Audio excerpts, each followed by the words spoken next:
guys, a new day. Cannot believe it is a new week, end of the month. We have a special guest for you. She's been a fan favorite on Love After Lockup. We have all the questions for her, and we're finally going to be able to answer some questions exclusively here on the Melanated Way. Welcome, Rachel. Hey, thank you so much for doing this interview. I have all the questions. So first I wanted to say, I jumped in on Love After Lockup this season. So a lot of my followers and fans have been like, you have to watch the show. You have to watch the show. And they were constantly telling me, you have to watch the show. And I'm like, oh, I watch all the reality shows already. I can't really like watch another one. And then I watched the first episode of the season and I was hooked. I was hooked, Rachel. Oh, it's a fiery mess. To say the least. Yeah. So I want to kind of start from the beginning. So Rachel, how did you get involved with Love After Lockup? So the way I got involved with the show is Doug was pretty persistent with wanting to be on the show. Like he had asked me multiple times and I kept saying no, like I need a job and I need a life. You understand that this is a show that's supposed to make us look like trash bags. And he's like, I don't care, I want to be on there. So eventually what pushed us over to do it was that he was reached out to by somebody from the show on his JPay, one of the casting call members. And I was like, fine, whatever, I'll do it. And then we got on. Now, Rachel, so when I was watching the show, because I was kind of like an outsider, and your story came up and I was like, here's a 30-something, beautiful, smart, educated engineer. And I need to know, like, okay, so is it because you like bad boys, quote unquote?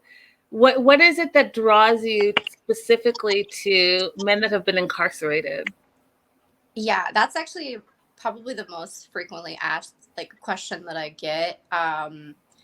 The story begins with my first boyfriend that I had in the free world. We met like on Facebook, and he had told me that he was recently incarcerated and, was honest, and I didn't judge him. He was covered with the tattoos on the face, the hands. I'm like, it was just something that was completely different than me. You know what I'm saying? Like it was, and it became a type, I guess you could say.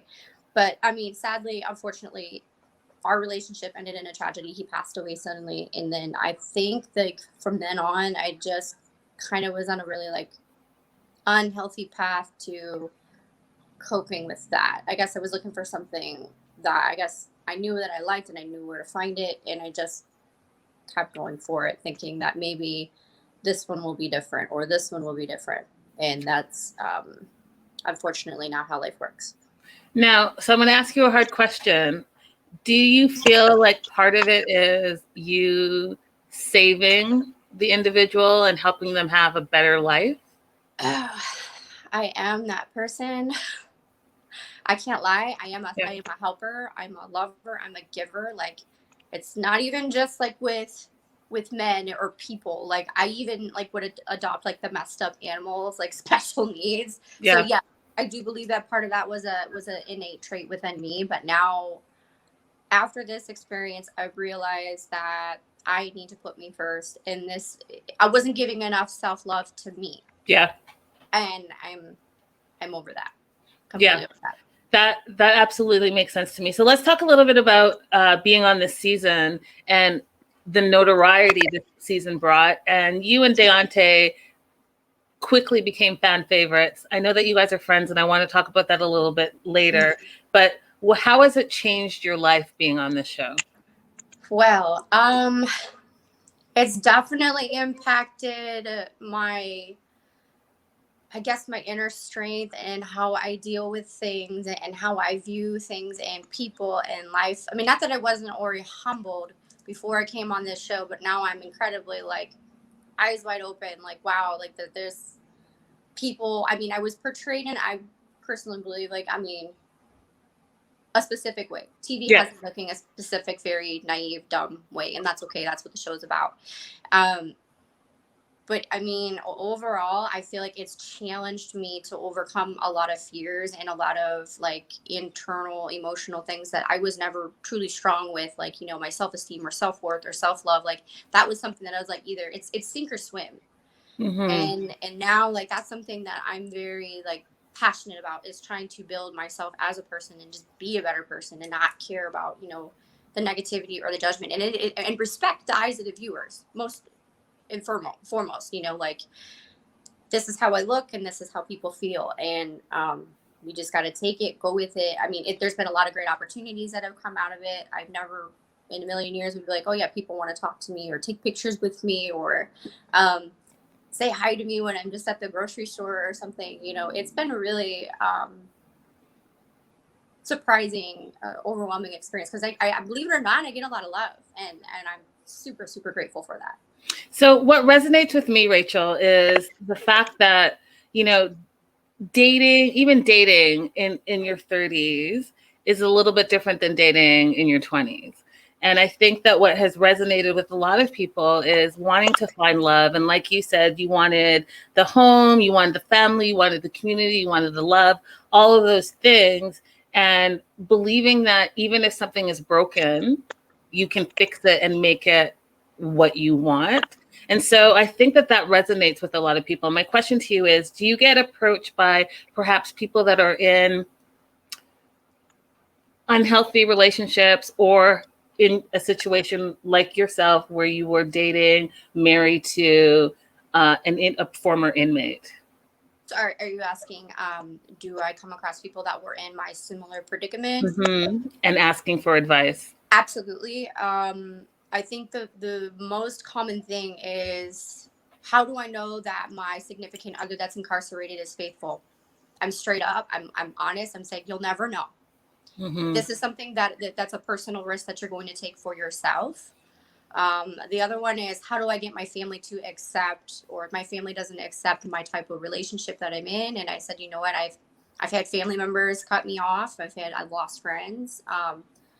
You have to respect that they're allowed to feel how they want to feel about your relationship, and know that it comes from a genuine, loving, caring place. And they, you know, people always have expectations of what they truly want for you. But at the end, if it makes you happy, then go with it. You know, something can happen or something won't happen. And just accepting the risk, first and foremost. You know, I don't want to sit there and say, oh, it's all bad, don't do it. You know, I don't want to sit there and discriminate against any relationship. I think that, you know, it shouldn't matter where you find love. If you find love, keep it forever, cherish it in any way that any normal or whatever marriage relationship would.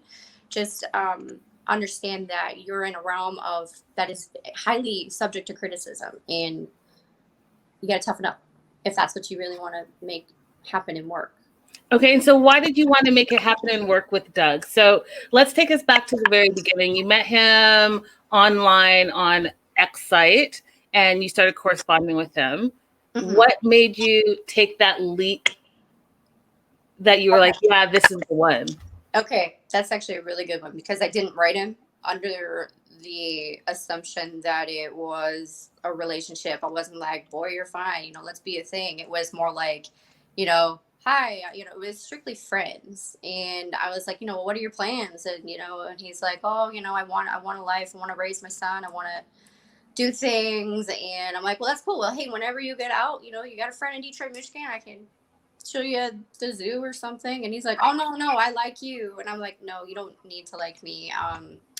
And here's why. Because like when you get out of prison, you've literally spent all your 20s incarcerated. So I think my advice to you, from someone who's older, you should definitely sleep around and figure out what it is that you like. I'm not encouraging sleeping around, but you need to date around, live around, work around, figure out like what it is that you truly want. You have no idea what you want. It looks good on the outside. You got me messaging you, but you have no idea what's out here. Yeah. You know? So don't just jump on the, you know, buy the first car out of the lot, you know, just know that. And then I'm like, you know, if you decide that that's something that, you know, you're interested in, I'm right here. But the thing that really got me was the whole fact of like him exposing these, like what I consider to be vulnerabilities, not realizing that it was like manipulation tactics of like preying on what I like. Actually, I didn't even really reveal what I liked in a man. He just kind of displayed those traits, like, you know, having a sensitive side, and he was funny, and he actually wasn't as mean or condescending as you would see him on TV. Like, he would apologize after every filming shoot when he was nasty. Like, baby, I'm so sorry. We're good. We're good. You know, I'm just trying to look, you know, cool and tough and whatever. And I'm like, okay, I know. Trust me. I know. I get it. Show your ass. In hindsight, Rachel, does that resonate as manipulation now? Even the apologies? I mean, obviously, like, I've had so much time to reflect and to heal. It was that absolutely manipulation, or I don't like using this word, but I'm gonna say it. I'm gonna say narcissism. Oh yeah, narcissistic like personalities, and it's a constant source of supply. They don't value people. They don't. They value themselves. They feel sorry for themselves. They don't feel sorry for the situation, and that's what I was living in. Now, so what changed your mind? So you say that you didn't reach out to him first. But when you guys did start talking, it was more like, hey, I'm a friend. When you get out, we can hang out if you want. So what changed your mind where you went from that to, hey, yeah, let's be together. Oh, and by the way, let's get married. Yeah, he was very persistent. He was constantly trying to prove himself throughout that year time span that he was in love with me, getting multiple tattoos, sending me drawings, sending me flowers, sending me just really putting in a lot of effort to try to show me that he was somebody different. And I think that's ultimately what got me, you know, and saying things and doing things that like no other person ever would say or do. You know, like, oh, I'll be there for this, and, you know, I'll make a relationship and you know, with my son, you know, and it was just really mind-boggling that he put that much effort and that many markings on his body to say, like, hey, I'm in this. And so I'm not getting like long and drawn out. What got us to be married? January. Okay, he was supposed to go see the parole board. He actually got flopped and denied parole. So once that happened, he's like, if I get denied parole, you're going to marry me. I was like, my marriage ain't nothing but a piece of paper. Whatever, because obviously I was already married once. And so he got flopped. I said, fine. Because he's like, well, I want to make sure that you're in this and that we're together and we're a thing. And so I gave my all. We did that. We got married in February 13th of 2020. And that was what we did. And then because of COVID happened in March, then he was released in June.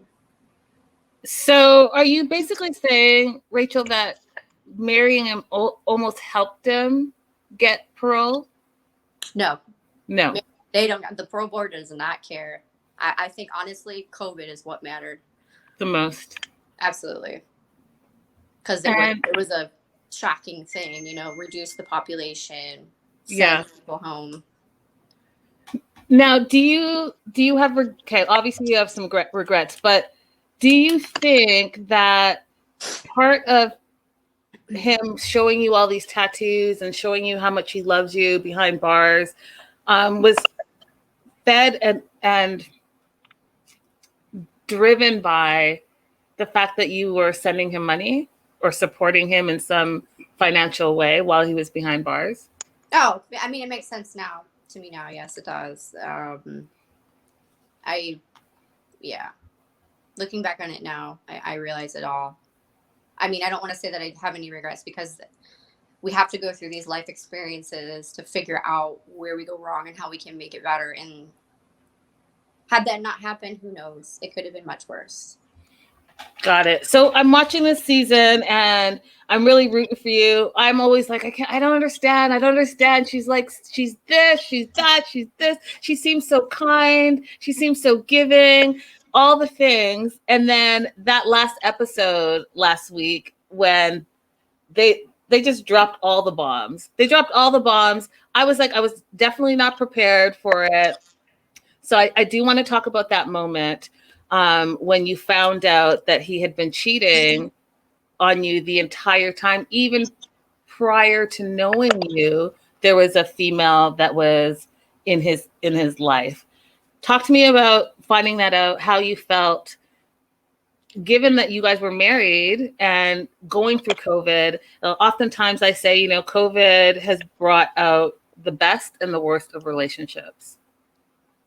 That was probably the most detrimental feeling in my existence, in my, but it was horrible. It was like I had 120% faith and trust invested in this man that I never would have thought would have done any of those things to me. So he could have told me anything and I would have believed it almost, you know? So when that happened, I was like, yeah, it just sucked the life out of me. Like I didn't believe that any of it was just really hard to accept. But at the same time, you know, as time went on, I realized that, you know what, we knew this, like part of me was like, this could happen, and it did. So yeah, it was hard. So you found out through a friend of a friend? Yeah, friend's through girlfriend. Facebook? Yeah. And so talk to me about that moment when you were reading this message, what you were feeling and what you did immediately after. We just argued a lot, and he was in denial and was blaming that those people were coming at us because they were unhappy with their relationship and wanted to sabotage ours. That's what he said. And that person wasn't real. But then, you know, when she was like, oh, I seen it on camera, I'm like, okay, this is real. And so when did he come clean that, yes, indeed, he had been cheating the whole time? That took him a while, honestly. And a while, you know, for me is like, you should admit your BS like that. But it took Right now. It took like a week or so, maybe 2. I want to talk also about the scene where you're talking to the producers and also your mom, and he said in one of your fights that he hit out the cabinet instead of hitting out your face, and doing that because he loves you so much. That was a super red flag for all of us as fans and viewers. Mm-hmm. And I want to hear your take on that, because that is inherent of a lot of things in an individual specifically, and how people view love. So I want to get your thoughts on what he said to you. Like, how did that make you feel? And was there any fear when you heard that? There was, okay, so how that happened, I was actually sitting on the counter in front of that cabinet. Oh. So, and I said some choice words, and that's when it happened. And obviously, like, I don't know what's within me. I have a very spontaneous, like, no fear type personality when it comes to things that people don't normally want to do. And like, you know, inmates, military, etc. So I just kind of like, I refuse to give anybody that ounce of any part of me that I'm afraid of them, because that's the ulterior motive.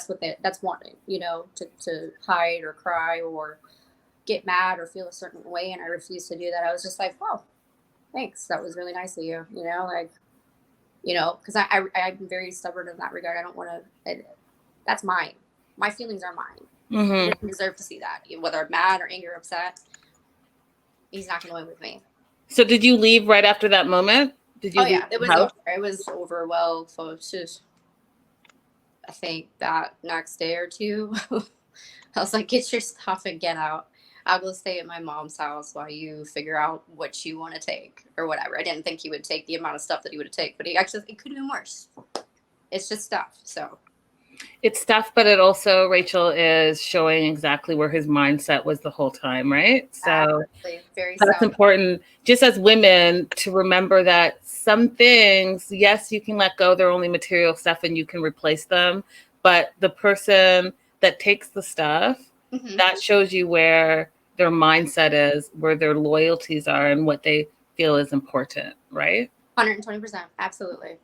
Now, I want to talk about your mom. Because, you know, moms know, and she was worried from the beginning, mm-hmm. Given your history in dating and some of your exes. What was your mom's take on this when this all panned out? At the end, she was my support team, like, because she knows who I am, and she knows I'm stubborn, and I'm gonna do what I want to do regardless of what anybody tells me. I've always been that way, unfortunately. So, but I mean, you know, she she felt for me, and not to mention she also felt betrayed as well because she had a liking toward him, and thought that this was her daughter's be all end all and was hoping the best for me, and then as a mom gets hurt seeing her child hurt. So but she's definitely a big support network to me. That's awesome. Okay, we need to talk about Dougie Jr. and your relationship with Dougie Jr. because I have said throughout the season that you were the one stable thing in his life. I think that just hearing from the show his history and the tragedies that have happened in his life, being able to live with you and have that stability was a big thing. And then all of this stuff happened. He moves out with his dad, already having issues, right? Because you could see on the show that there were some underlying anger issues, abandonment issues, trust issues, all of the things with this young boy. So what is your relationship with him now? And I do want to pop up because you did post something on your social that I want to pop up. But before I pop that up, what's your relationship with Dougie Jr. now? To be honest, it's just like where it was when it left off. When it was just me and him and not his dad. Things were fine. Things were great. We had a schedule. We got routine. We had communication. He's back to doing chores and on a normal bedtime and just the normal stuff, joking around, cooking food all the time because that boy eats. He's 13 now? Yeah, he's 13. So he's growing. Yeah, about a foot taller than me. Oh, wow. So you posted this on your social media recently, and you said, when a relationship ends between two people, it never ends with a child. Great things can come out of my mistakes, or great things came out of my mistakes. So do you want to talk about that a little bit? So is Dougie Jr. living with you now? Yes, he is. And are you his primary caregiver? That I am. So what is that going to look like, Rachel? So I guess I have to talk about this now. So some people don't know, but people that have watched my show know that we've talked about this. So Starcasm did a post recently, I believe it was last week, while executing these search warrants and the arrest of the primary suspect of this investigation. The individual attempted to flee from KVET investigators on a motorcycle and crashed into a police vehicle. The suspect then resisted officers while reaching for a loaded firearm in his possession. Investigators were able to take him into custody without serious injury to the suspect or officers. During a search of the homes, properties, and involved subjects, investigators located crystal meth, controlled substance pills packaged for illegal sale, drug distribution, packaging material, 6 semi-automatic pistols, an AR rifle, numerous magazines and ammo, multiple stolen vehicles and dismantled vehicle parts, and approximately $4,000 of suspected drug proceeds. Charges will be submitted on 7 suspects contacted during this raid. And what all of this is saying is that Doug was part of a big raid sting, dealing with stolen car parts, the drug trade, all of those things, and he got wrapped up in it. He tried to flee on a motorcycle, had a loaded weapon, all of those things. So what's your take on this? I'm not surprised. I'm disappointed more than anything. He went big on this. Real big. More than anything, I'm disappointed because with or without me, I wished the absolute best for him and for him to be a dad to Douglas. That was all that mattered. And then it just goes to show that, like, me as an adult, go ahead. I get it. Use me and don't value me. But you couldn't even, I don't want to speak ill. But you couldn't even, I'll say it, you couldn't even stay out for your son's sake? Yeah. That's my disappointment. So here's my question, because now that you are the primary caregiver of Dougie Jr. again, in some shape, way, or form, you're going to be connected to Doug Sr., right? Mm-hmm. So how does it make you feel? No? Nope. He, since I've had custody, he refuses to speak with his child, so that's his own personal prerogative, and I don't know if that'll change. I hope it does. I mean, not for the sake of, don't punish your child for being with me, but that's what he wants. whatever. I mean, Dougie is. I mean, we're out in Kalamazoo right now, just so he can go hang out with his aunts and cousins and stuff like that right now. So it's not like I would ever intentionally keep him from his family that he's grown up with his entire life. That's what he's got, you know. But for his dad to just say, I want no part of, you know, or just doesn't even want to contact whatsoever. And if it is, it has to be on his terms. So Rachel, it just makes me so sad for Dougie Jr. And I'm happy that he has the stability that you're providing, because, you know, these are the formative years, right? And this is what he's going to be taking into his adult life. Yeah, absolutely. And that's why I just want him to have fun, be a kid, you know. Yeah. The stuff that you know, make memories, go places, go do things, and, you know, whatever's, we'll heal with it together as a team, you know? Yeah. Now, we talk about mental health a lot on my show. And I know that you mentioned family therapy this season. Is that something that you are going to continue to pursue for Dougie Jr.? I absolutely want to, but I don't think he's there yet. Got it. Makes sense. Another update as of a couple of days ago is this one. So again, Sarcasm reported that Doug was transferred to another jail and got a new mugshot photo. The jail's website lists his charges as extortion. As we previously reported, Doug was initially facing 8 felonies, and extortion wasn't one of them. They checked the court records and they don't see extortion listed. Doug is still being held on $50,000 bail with a probable cause court hearing scheduled for Wednesday, which was yesterday. So it looks to me like there are additional charges. And like we just previously said, he went big. And from the research that I've done, Rachel, it doesn't look like he's going to be getting out anytime soon. I mean, you can't have a loaded gun to any police officer and think like, hey, I'm going to get out in 5 to 10. What are your thoughts? I would not imagine that they'll let him go away that easily. This is not his first time with a weapons charge. This is like his second or third, and then multiplying it on top of it. I wouldn't imagine. I didn't even know what, I gotta be honest, I didn't know what extortion was. I had to Google it. So I'm like, what is that? What was he doing? And then I'm just like, yeah, that sounds about, I guess I know what that word means now. Yeah. And, yeah, it's going to be a long while, I would presume. Oh, yeah. I mean, I told my viewers, I think this is it for him. I think that this 10-year, 11-year, this is done because this is not a first time and he's a multiple offender. And from the track record, just from the show, being out for 37 days, 40 days, 60 days, that's it.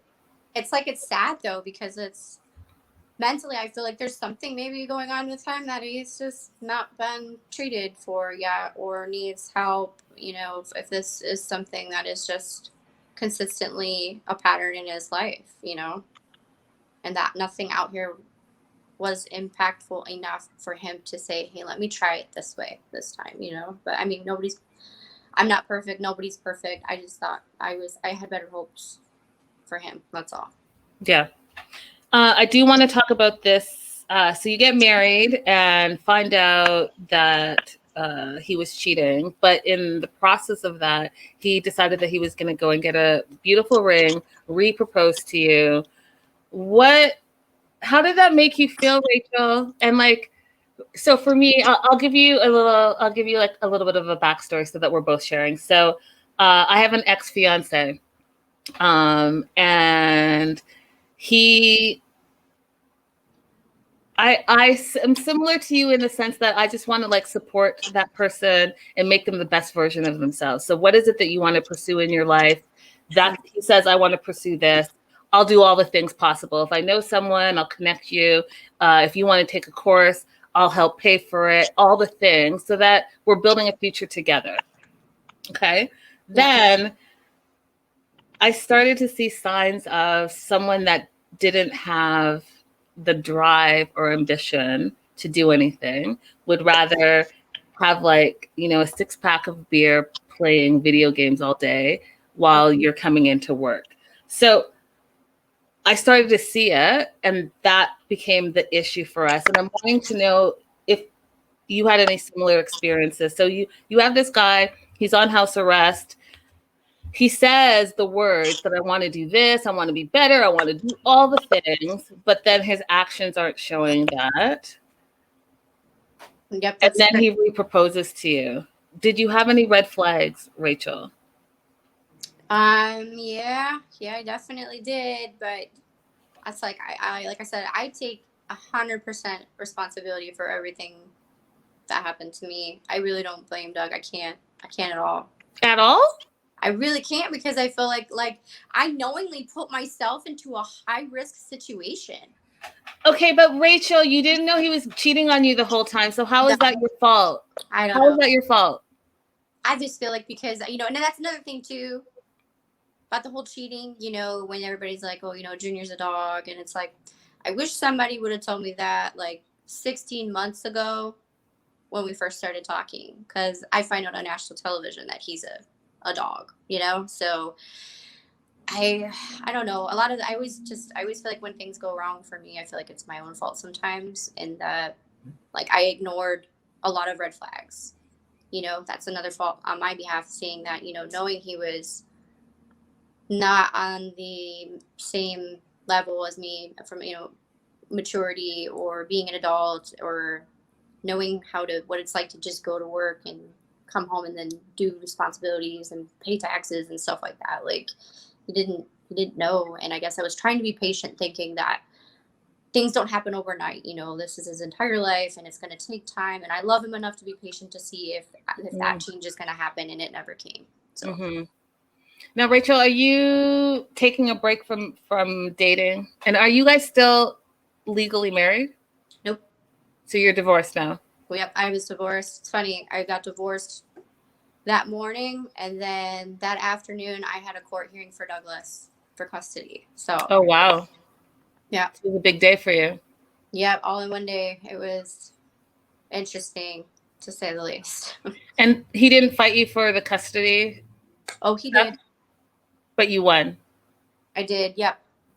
And it wasn't just like me fighting. I didn't have to fight. It was, yeah, that's probably a whole nother conversation for a whole nother day.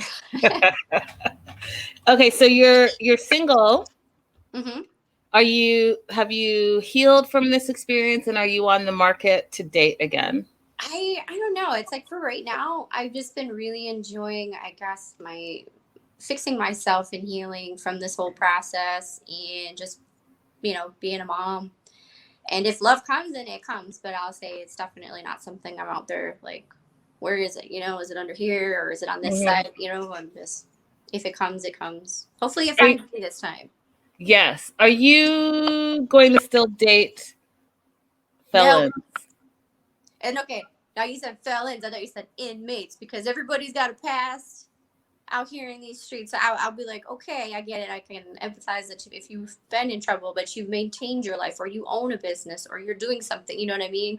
Or you at least are a positive, progressive person in society. I'm not saying I'm going to go look for a guy in an orange jumpsuit sitting in a cage for God knows how long. Are you done with that? Yes, absolutely. 100%. 100%. I am an addict in recovery. Okay, we can call me that. I'm done. The first step is to admitting you have a problem, right? Right. That's not a problem. Okay, so you're absolutely done with inmates, but are you done with felons as well? How do you know if there's felons? There's felons all over the place. I'd almost have to date somebody and be like, can you give me your criminal record first? You basically have to. So here's the thing. So Rachel, on my show, there are 4 things that I say that you have to have the conversations about. I'm about to add this to the repertoire. So the first thing I say that you have to have the conversation about before you get into any serious relationship, you have to talk about sex. Sex is important. How often you want to have sex, what sex means in the relationship, important. You have to talk about children. Do you want children? Do you not want children? Do you have children? What's that going to look like in this relationship? The third thing that I say that you have to talk about is like faith, religion, higher power, all the things.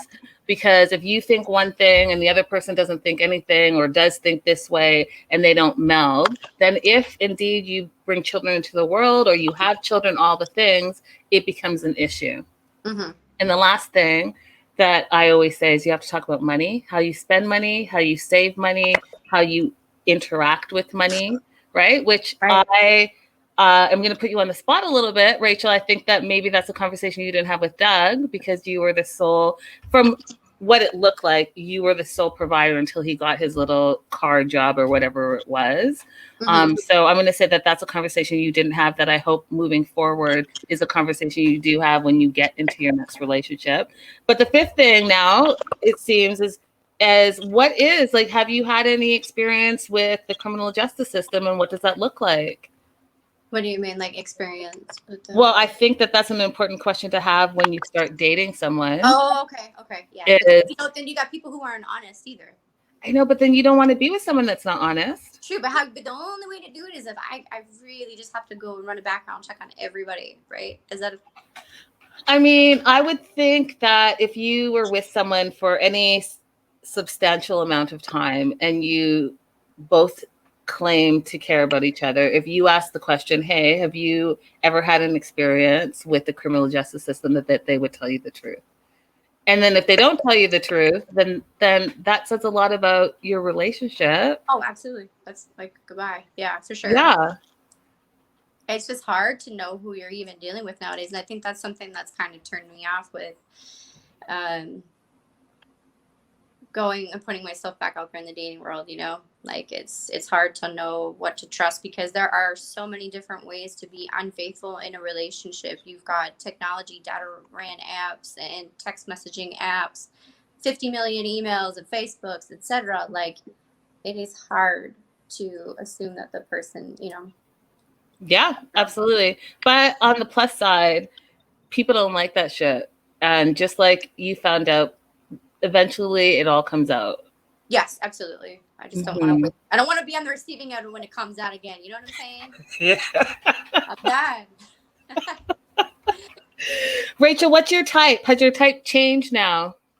I don't know what my type is. I got to be honest. I really don't know. I just want someone that I can, you know, trust, you know, have a connection with and be attracted to. You know, you're going to have all these little things in chemistry and someone that, you know, communicates openly, you know, so I don't have these unmet expectations and the other person doesn't have unmet expectations. That's all I want, is just someone who wants to build together and just have a normal, just like be enough for somebody else as someone else is for me. You know, just that mutual, I don't know, am I making any sense? Yeah, the mutual connection. Yeah. Like, hey, you know what? We enjoy each other. We love spending time together and there's that special spark.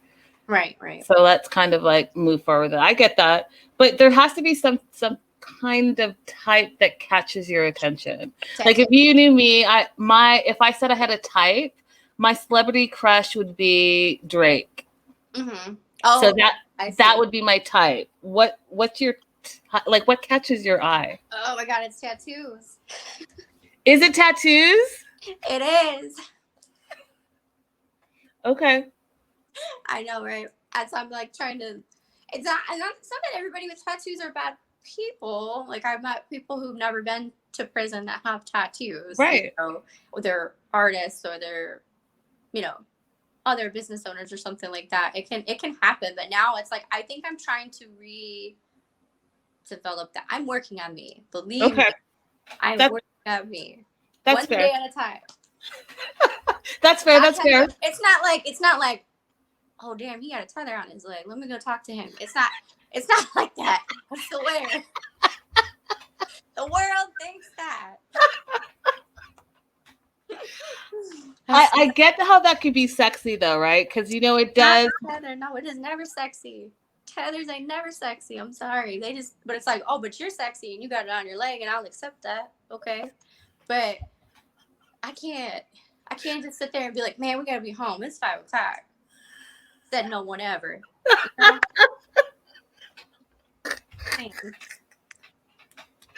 Oh, Rachel. I gotta be real. That's all.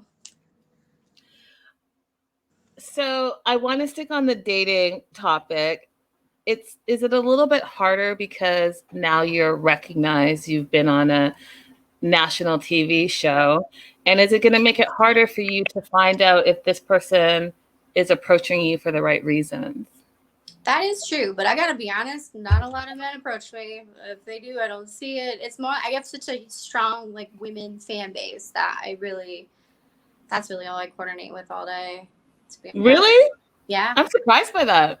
Yeah, I don't really have a whole lot of men trying to talk to me. Hmm.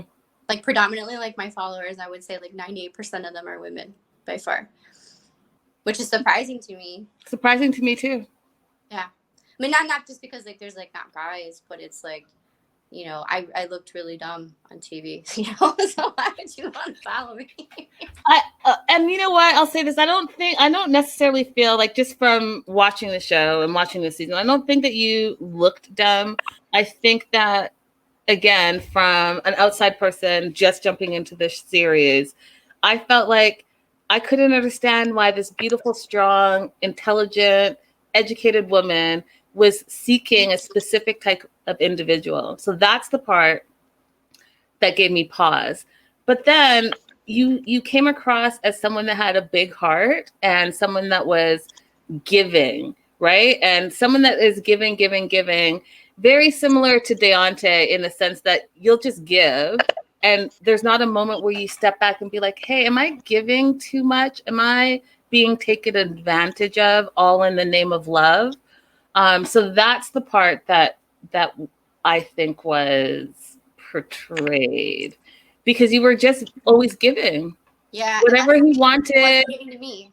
And he wasn't like, I kept saying that on the show. On my show, I'd be like, but what is she getting out of this?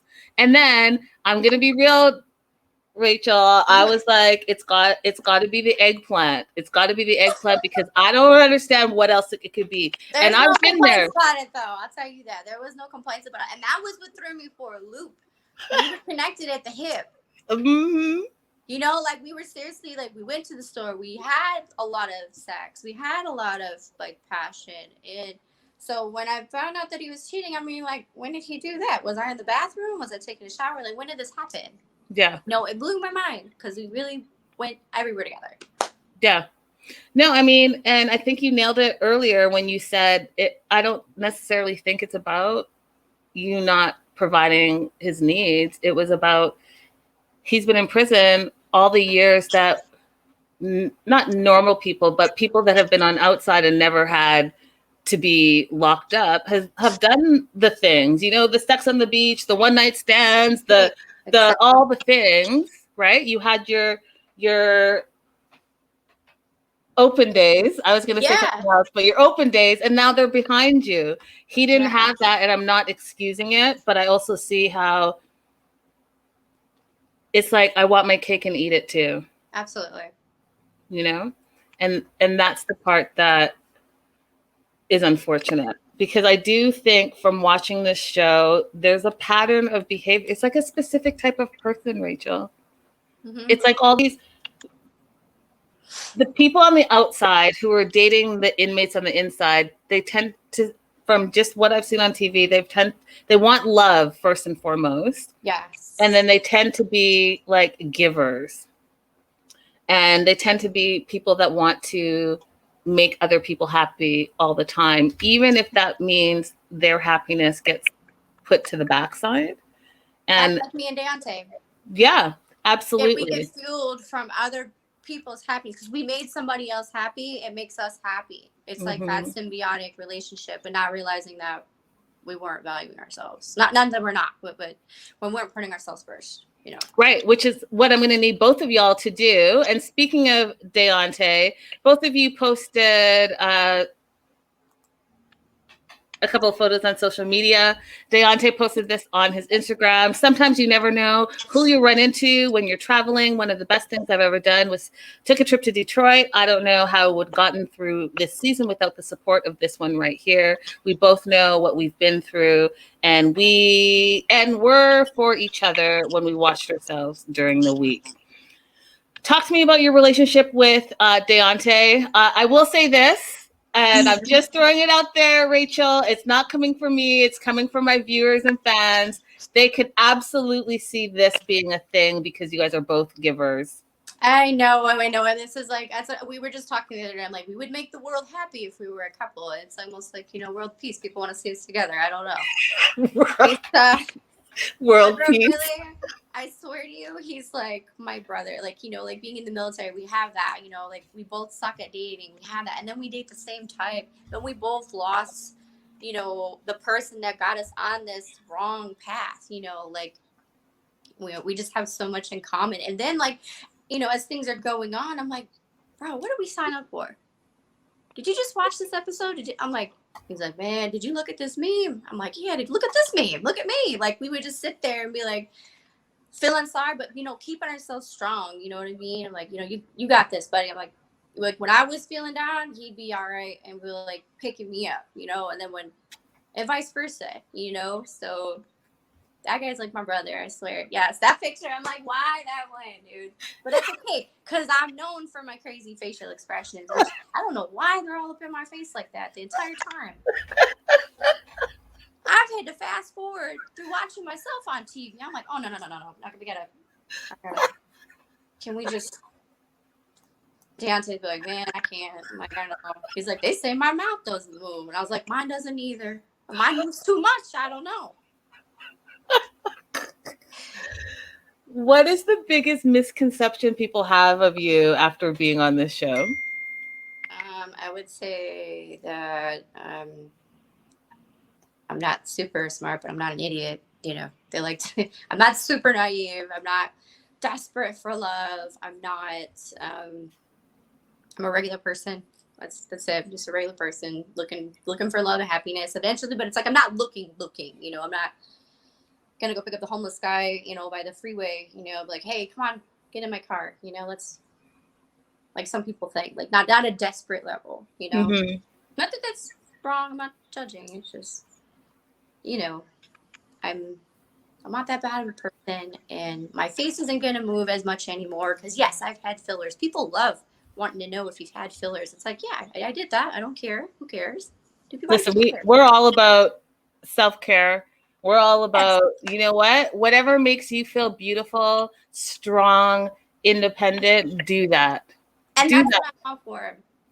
That's what I'm out for. People think they're like, Rachel, does she know she looked like Rachel Dratch? And then I chime in on these comments. I'm like, you're about 150 million comments too late.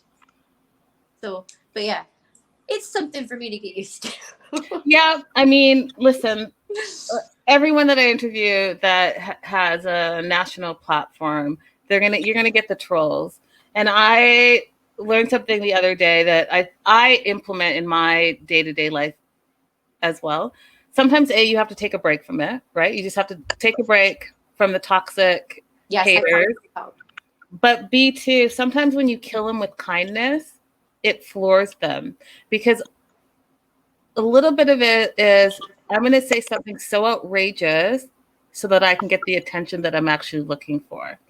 Because when you're kind to them, they tend to like back up and backpedal on their outrageous statement. So that's a thing too, right? Oh, absolutely. And that's the way that I am though in there too. Because people will be like, God, she's such an effing moron, such and such. And I'll be like, thanks. And they'll be like, oh no, wait, you're great, Rachel. Why would you do that? And I'm like, okay. And then they follow me. Okay. That's exactly it. That's exactly it. What's next for you? What's next for you? So I know you're focusing on self-care, self-worth, and being a mom. But what else is next for you? I think I'm still trying to figure out where to go with that. I know I'm going to create a YouTube channel because people, I don't know, I think they want to know things about me or watch my life change or me doing silly, dumb things, because that's what I do. Yeah. I live for laughter. I think laughter is everything. It keeps us healthy. It keeps us happy. And if you can't laugh, I don't know. Yep. That's a great idea.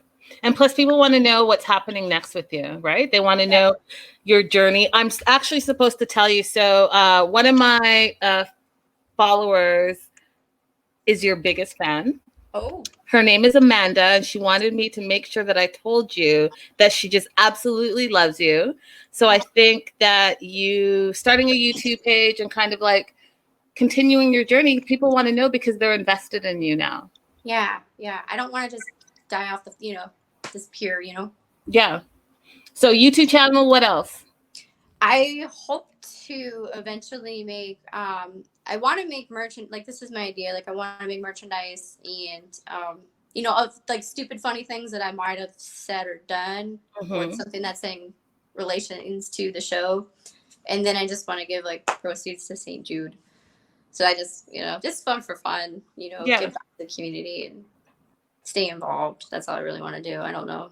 It's hard because you don't know what'll work, what won't work, and then sometimes taking a risk too. If it'll work out or not work out. You should always take the risk. You should Yeah. always take the risk because you never know what that reward's going to look like. And I think that specifically now that you have this platform, you can do so much with it. Right. So it's just a matter of what you decide works for you, your brand, and also just who you are as a person. I do also want to talk, I have to mention this little part. So the thing that I don't understand, Rachel, and this is not just for you specifically, it's just about the show in general. Okay. So you have this person that comes out of jail. They're on this ankle monitor, so they can't really do much. And then you've got a curfew, like you're 12. Like, why? Besides loving the person, like I'm trying to figure out what's the benefit out of all, like what is the benefit? The only person that wasn't on an ankle monitor was Nicole. And I'm trying to find out what the benefit of being in these type of relationships is. Besides just saying, oh, I love the person, I care about them. What's the benefit? Because this whole season I'm trying to wrap my mind around it. So when we went to the parole hearing, we had no clue that was even mentioned. We find out when he's released that they put that on his ankle. Oh. We weren't expecting it. Oh. Yeah. So when I went to go pick him up, I'm like, listen, these are your conditions. He's like, what? They're going to do what? As you saw, I was angry. I want to talk to the manager. Well, I said, talk to the manager. I don't, there's a reason they obviously want you to have this thing on your ankle. Okay. So, but yeah, we didn't know that was going to be an outcome. But how did there's no benefit. Yeah, there's no benefit. No, absolutely not. Like, so it's like you got to do everything at the house. Exactly. Yeah, and then I can't revolve my life till 5 o'clock, and make sure that, we can't go exploring. We can't go see people. You know what I mean? It's got to be done at a certain time.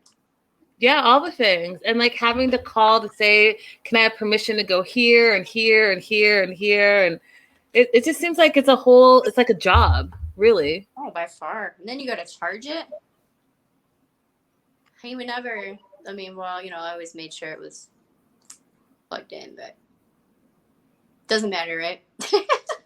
I mean, at this point, I think that, finding out all the things. And then also too, Rachel, when that last episode, when he did his to camera and talked about how, he thought it was going to be this, but it was not this. And he wasn't ready, all the things. And I was like, I'm sorry, but I was basically like, this MF, like you had all the time, you had the whole year to realize whether this was for you or not.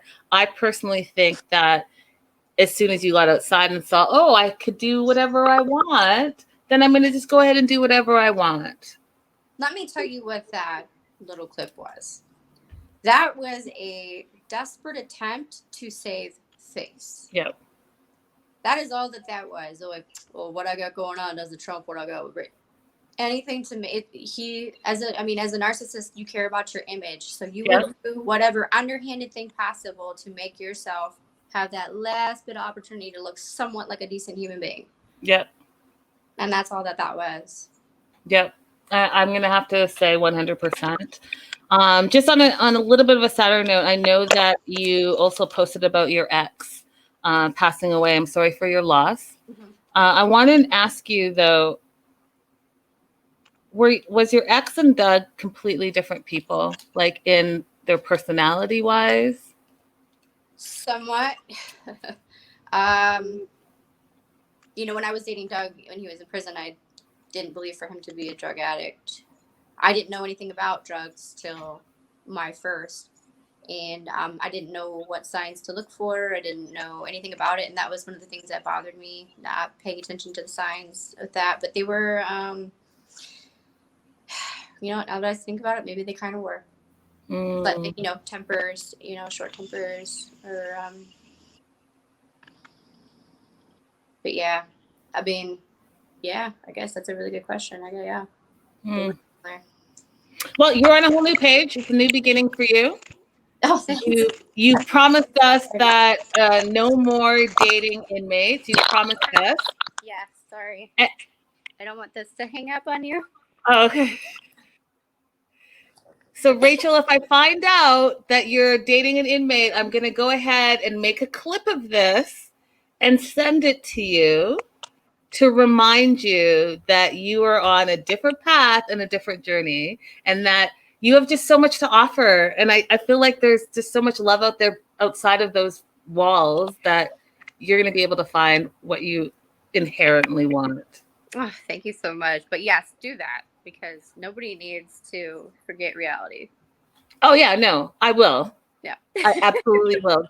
That is my personality. I'll be like, hey, you'll be like, this bitch is continuing to send me. Why did I even what? And I'll be like, remember, because I'm trying to help you. Yeah. Women support women, and I am not about to see this happen again. It's unnecessary. No, I'd rather put my money like in a bank as opposed to someone who's not going to reciprocate any love. I am over that. Thank you, Jesus. Yeah. Amen. Put that thing in a 401k. Right?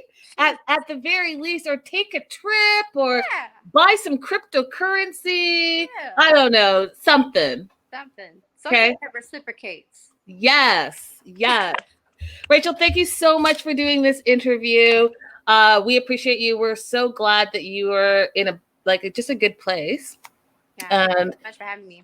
I really just want to also just build you up in the sense that taking on Dougie Jr. and just loving on him, it just warms my heart. And it takes a special type of person to be the rock. Right. And you're that person, and I just applaud you for it, because, the kids are the kids, and they're innocent. And I was just about to say that they're innocent, and they deserve to stay innocent as long as possible. Yeah. So, kudos to you for that. Thank you so much. I appreciate it. Absolutely. Thank you for doing the interview, guys. Make sure to follow Rachel all across social media. And as soon as she has that YouTube page up, I'm sure that we're all going to be jumping on that as well. Awesome. Thanks for... Thank you so much. Guys, we'll see you again shortly. And make sure to just check out all things Rachel. All right. Thank you so much. Thank you. Bye.